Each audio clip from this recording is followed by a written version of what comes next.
अज़ीज़ सामीन सामियात अस्सलाम वालेकुम रहमतुल्लाहि व बरकात। सूरत तगाबुन पढ़ने वाले हैं। तगाबुन का मतलब फ़ैसले यानी हार जीत का दिन।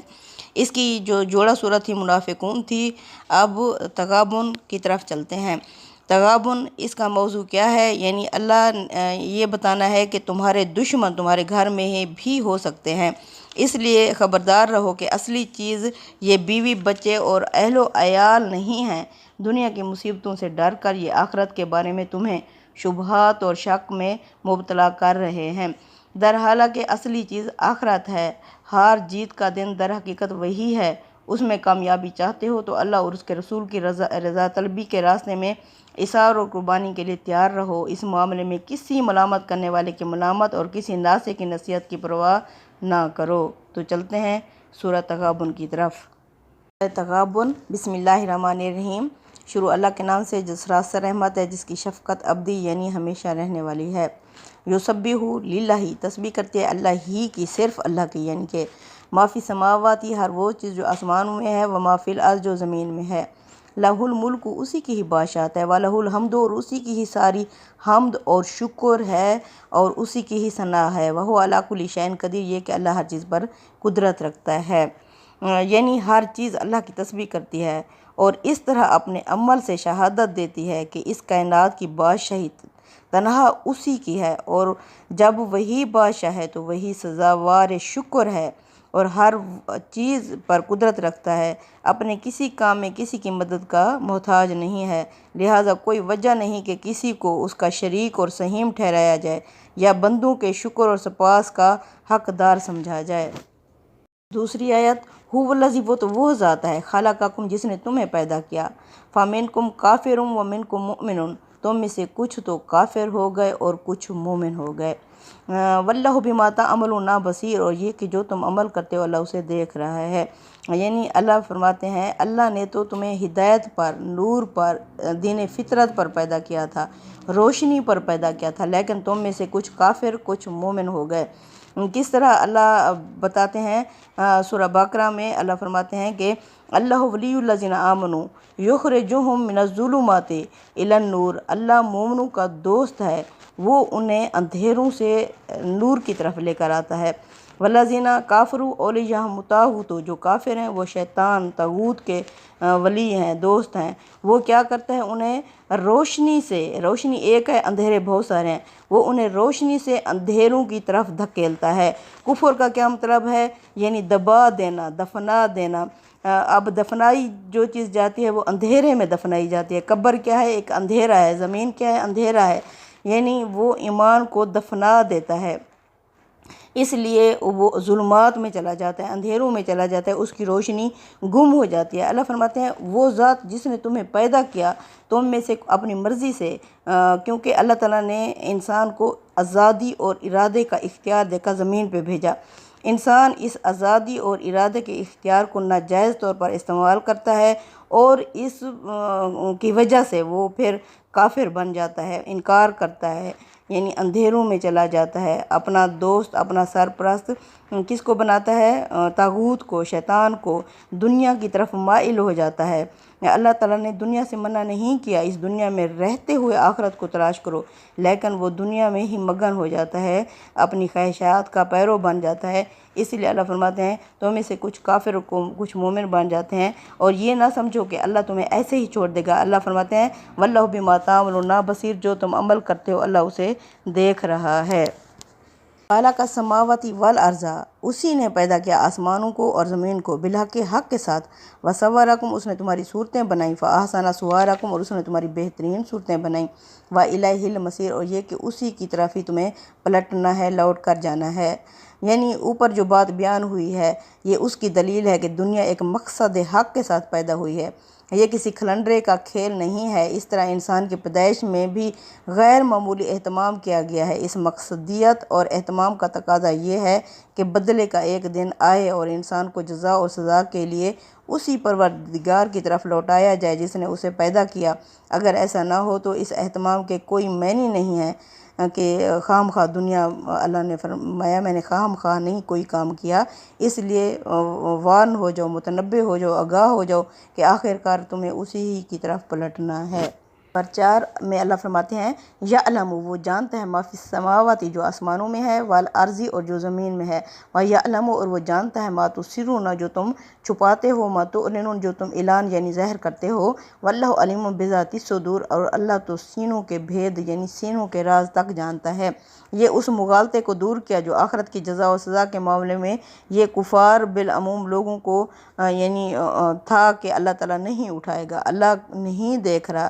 اللہ فرماتے ہیں چاہے خفیہ اور اعلانیہ جو کوئی تم کرتے ہو اور جس نیت اور جس ارادے سے کرتے ہو، اس کا علم آخر کہاں محفوظ ہوگا کہ ایک ایک چیز آ جائے گی اور انصاف کے ساتھ فیصلہ کیا جا سکے گا۔ فرمایا ہے کہ اللہ ان میں سے ہر چیز سے واقف ہے، بلکہ وہ تو دلوں کے بھید تک جانتا ہے، اور تم سمجھتے تھے کہ اللہ ان ریکارڈوں کو کہاں چھپائے گا۔ آیت نمبر 5 میں اللہ فرماتے ہیں الم یاتکم نبأ الذین، کیا تمہارے پاس ان لوگوں کی خبر نہیں پہنچی، کافروا، جنہوں نے کفر کیا، من قبل، اس سے پہلے، فذاقوا وبال امرہم، انہوں نے بھی چکھا اپنے کیے کا وبال، ولہم عذاب علیم، اور ان کے لیے دردناک عذاب ہے۔ یعنی کہ تمہیں ان لوگوں کے حالات نہیں پہنچے جنہوں نے اس سے پہلے ان حقائق کا انکار کیا تو اپنے کیے کا وبال اسی دنیا میں چکھ لیا، اور آگے ان کے لیے ایک دردناک عذاب ہے۔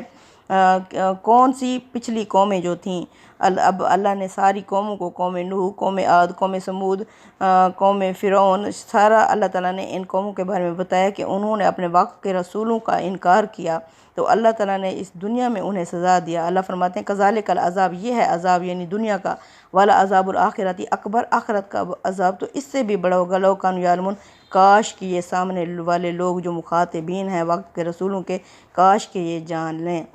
آیت نمبر 6 میں اللہ فرماتے ہیں کہ انہوں نے انکار کیوں کیا، ذالک، اس وجہ سے، بأنہ کانت تاتیہم رسلہم، ان کے پاس بھی آئے تھے ان کے رسول، بالبینات، واضح ہدایت یا کھلی نشانیوں کے ساتھ، فقالو، پس انہوں نے کہا تھا ابشر یہدوننا، کیا ایک بشر، ایک آدمی، ایک انسان ہمیں ہدایت دے گا، فکافروا، پس انہوں نے اس وجہ سے انکار کر دیا، وتولوا، اور منہ پھیر لیا وقت کے رسولوں سے، واستغنى اللہ، اور اللہ بھی بے نیاز ہو گیا، واللہ غنی حمید، یہ کہ اللہ بے نیاز اور اپنی تعریفوں میں خود بلند ہے۔ بے شک انہوں نے کیا کہا، کیا ایک آدمی ہماری رہنمائی کرے گا، ان کا مطلب یہ تھا کیا ہم ایسے ہی حقیر ہو گئے ہیں کہ ہمارے جیسے انسان اب ہمارے ہادی بنا کر بھیج دیے گئے ہیں۔ اللہ تعالیٰ کو اگر کوئی رسول بھیجنا تھا تو ہم سے برتر کسی مخلوق کو اس منصب پر سرفراز کیا ہوتا۔ اپنی ہدایت کے لیے ہم خود ہی کافی ہیں، ہم ان کا احسان کیوں اٹھائیں؟ یہ ظاہر ہے کہ آخری درجے کی سرکشی اور متکبر یعنی ان کا استکبار تھا، لہٰذا آگے فرمایا ہے کہ پھر اللہ کو بھی اس کی کچھ پرواہ نہیں ہے کہ یہ کس گڑھے میں گرتے ہیں اور کہاں جا کے گرتے ہیں، یعنی اور اللہ اپنی تعریفوں میں خود بلند ہے، یعنی چاہے کوئی اللہ کا شکر ادا کرے یا نہ کرے، چاہے کوئی اللہ کی تعریف کرے یا نہ کرے، اللہ کو ہم جیسے لوگوں کی کوئی پرواہ نہیں ہے، اللہ تو اپنی تعریفوں میں خود بلند ہے۔ نمبر 7 میں اللہ فرماتے ہیں زعم الذین کفروا ان یبعثوا، یعنی یہی گمان کیا تھا ان لوگوں نے جنہوں نے کفر اختیار کیا کہ اللہ ہرگز نہیں اٹھائے گا۔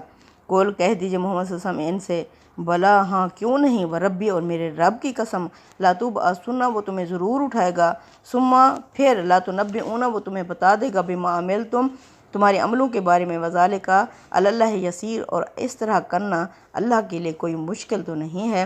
یعنی تمہارے ان منکروں نے بھی بڑے دعوے سے کہا کہ وہ مرنے کے بعد ہرگز نہ اٹھائے جائیں گے، ان سے کہو کیوں نہیں، میرے پروردگار کی قسم، تم ضرور اٹھائے جاؤ گے، پھر تمہیں ضرور بتایا جائے گا جو کچھ تم نے دنیا میں کیا، اور یہ اللہ کے لیے بہت آسان ہے۔ یہ بظاہر دعوے کا جواب دعوے سے دیا ہے، لیکن غور کیجئے تو اس جملے میں قسم کا جو اسلوب اختیار کیا گیا ہے وہ اپنے اندر دلیل کا بھی ایک لطیف پہلو رکھتا ہے۔ استاد امام امین احسنی صلاحی اس موقع پر لکھتے ہیں، وہ یہ کہتے ہیں کہ اللہ تعالیٰ کی ربوبیت جس کی شانیں اس کائنات کے ہر گوشے میں نمایاں ہیں، اس بات کو واجب کرتے ہیں کہ وہ نیکوکار اور بدکار دونوں کے ساتھ ایک ہی طرح کا معاملہ نہیں کرے گا، بلکہ لازماً وہ نیکیوں کو ان کے نیکی کا صلہ دے گا اور بدوں کو ان کی بدی کی سزا دے گا۔ اس سے یہ بات بھی لازم آتی ہے کہ وہ مرنے کے بعد لوگوں کو اٹھائے، ان کا حساب کرے اور ان کے اعمال کے مطابق ان کو جزا یا سزا دے۔ آگے آیت نمبر 9 میں اللہ فرماتے ہیں یوم یجمعکم، جس دن وہ تمہیں جمع کرے گا، لیوم الجمع، اس جمع ہونے والے دن، ذالک یوم التغابن، یہ ہوگا فیصلے یعنی ہار جیت کا دن، वमन युमिन बिल्लाहि, जो भी ईमान लाएगा अल्लाह पर, व यअमल सालिहन, और नेक अमल करेगा, युकफ्फिर अन्हु, अल्लाह दूर कर देगा उससे, सय्यात ही, उसकी बुराइयाँ, व युदखिलहु, और उसको दाखिल करेगा, जन्नतन, जन्नत में, तजरी जारी होंगी, मिन तहतिहल अनहारो, जिसके नीचे नहरें, खालिदीना फ़ीहा अबदा, वो हमेशा हमेश इस जन्नत में रहेंगे। ज़ालिकल फ़ौज़ुल अज़ीम, और जन्नत का मिल जाना बहुत बड़ी कामयाबी होगी। वल्लज़ीना काफ़र, और वो लोग जिन्होंने कुफ़र किया, वकज़्ज़ब, और झुटलाया, बेआयातना, हमारी आयात को, उलाइका अस्हाबुन नारी, यही लोग जहन्नमी हैं, खालिदीना फ़ीहा, हमेशा इस जहन्नम में रहेंगे। व बिअसल मसीर, जो बहुत ही बुरा ठिकाना है। यानी उस दिन को याद रखो जब रोज़े महशर की पेशी के लिए तुम्हें इकट्ठा करेगा। यानी ये काफिर कहते थे कि अल्लाह कैसे हर चीज़ को इकट्ठा कर देगा। अल्लाह फरमाते हैं ये तुम्हारी खाम ख्याली है कि मैं तुम्हें इकट्ठा नहीं कर सकूँगा, तुम उस दिन सब जमा किए जाओगे, फिर वो दर हकीकत हार जीत का दिन होगा। यानी उस दिन तुम्हें पता चलेगा कि किसको नामा अमल दाहिने हाथ में मिलता है और किसको बाएं हाथ में मिलता है। मतलब यह है कि तुम इस दुनिया को हार जीत का मैदान समझते हो, हकीकत यह है कि हार जीत का असली दिन तो वो होगा जिस दिन इंसानों के अब्दी नेमत या अब्दी निकमत के फ़ैसले होंगे। और जो अल्लाह पर ईमान लाए और उन्होंने नेक अमल किए, उनके गुनाह वो उस दिन उनसे झाड़ देगा। यानी अल्लाह ताला उनकी गुनाहों को नेकियों में बदल देगा, उनके गुनाह उनसे झड़ जाएंगे क्योंकि वो ईमान ले आए थे और उन्होंने नेक अमाल करना शुरू कर दिए थे। और उन्हें ऐसे बागों में दाखिल करेगा जिनके नीचे नहरें बहती होंगी और हमेशा हमेश इस जन्नत में रहेंगे। यही बड़ी कामयाबी है। असल में फ़ौज़ुल अज़ीम, अज़ीम कामयाबी जन्नत का मिल जाना है, ना कि दुनिया की हुक्मरानी या इक़्तिदार का हासिल कर लेना। और इसके बरक्स वो लोग जिन्होंने कुफ़र किया, हमारी आयतों को झुटलाया, और दोज़ख के लोग होंगे, उसमें वो हमेशा रहेंगे, और दोज़ख बहुत ही बुरा ठिकाना है।